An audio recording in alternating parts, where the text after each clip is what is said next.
In the first couple of years in the gold rush, it was slim pickings for women. There just weren't that many around.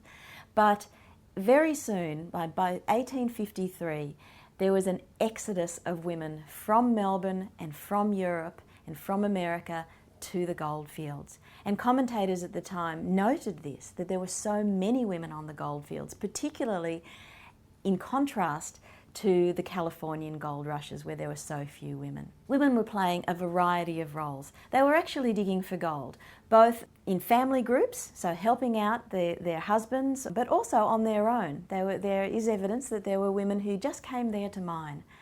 There are also women who were running shops, they were running restaurants, boarding houses, theatres, there were dancers, actresses, there were prostitutes, of course, but there were really women who were engaged in a whole range of commercial activities that were servicing this large, movable, prosperous, and often not so prosperous digging community.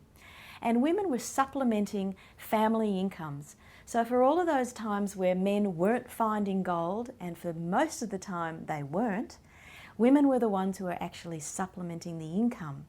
And that's a really important historical detail that has been left out, because I think that that really becomes one of the reasons why men are so frustrated on the goldfields and why there's so much tension and anger and disappointment, is because the men felt that they were going to be able to provide for their families and provide this whole new independent life, whereas actually it was the women who had developed this independence, who had come to this point of self-reliance because they now were economic beings, and they also had a lot of power in their family economy because they were the ones who were the providers.